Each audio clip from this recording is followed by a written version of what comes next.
Macaulay Culkin's reaction should be how investors feel about their portfolios lately. Good morning, everybody. It's 5:30 in New York. It is December 20th. I'm Lauren Simonetti. Morning after. Yeah, good morning. I'm Cheryl Casoni. It is the morning after, folks. Well, you were under a rock yesterday. Here's what you missed. The Federal Reserve hiked interest rates for the fourth time for the year, and that is now raising the question, is the Fed sending stocks into a bear market? Is there blame to be placed? Let's bring in Francis Newton Stacy, Optimal Capital Director of Strategy, and Edward Stringham. He's president of the American Institute for Economic Research. Hey, guys, good morning.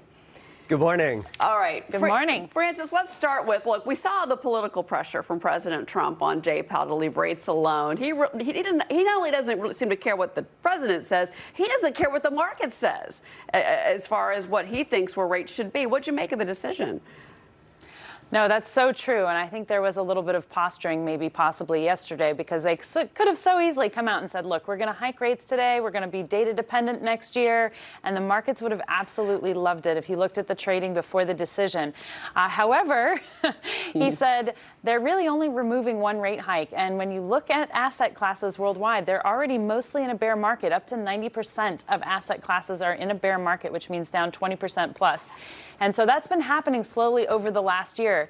I think Lauren said that 298 stocks in the S&P are down this morning. So that's not a light situation. We're already feeling the tightening, and he's kind of being relentless. Edward, you got to wonder here if market participants have turned into screaming little children who aren't getting their milk at night with their cookies, and they're having temper tantrums because they love easy money. They love QE. And the Fed is like, we are tightening. And they actually are saying we are steady on the path of tightening, and we're going to continue to sell off our portfolio. And the markets seem to be really annoyed by all of that. I mean, do the markets need to kind of calm down about this? I was talking with my neighbor, and he said, we're beyond the point of no return. We have no plan. We just need to give up right now. I think that there's just this tendency among certain people to be calling that the sky is falling. If we look at the monetary policy over the last 10 years especially, has been very loose, expansionary, and the idea that they're finally letting their foot off, taking the pedal, foot off the metal to the pedal. I think it's fine. I think the fact that people are overreacting to this it's a little bit comical to me. Yeah, no. I mean, look, Francis, 11 of the 17 officials said that they are comfortable with 2 rate hikes in 2019. Look, they had telegraphed 3 to 4 prior, so this is even better news, you would think, for the market. Still, you had that wild ride yesterday.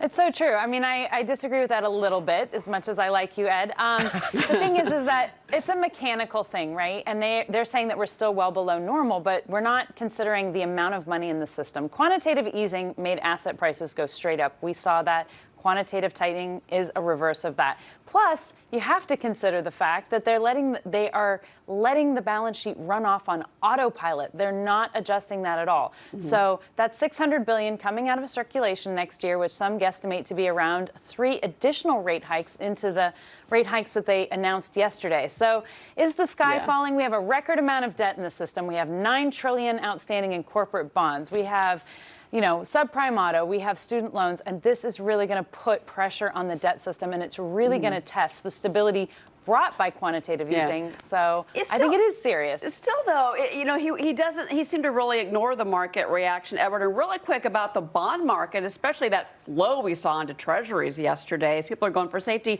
Those could have that could put economic pressures on the U.S. into next year. All the action we saw in the bond market, that does affect the average American. Oh, sure, yeah. And Francis and I are actually friends, so she and I do agree on this one issue. The Federal Reserve can be tremendously destabilizing. Its policies can actually have ripple effects that cannot be predicted ahead of time. And so we can see decisions being made now which are going to flow into the economy in the future. And the fact that everybody always has to be watching them, to be guessing what they're doing, I think is a major problem. It's going to always has the potential for major fluctuations. Well, it used to be like that under Greenspan back in the day. So here we go again. Francis, Edward, guys, thank you very much. Love the color commentary this morning. Thank you. Thanks, Cheryl.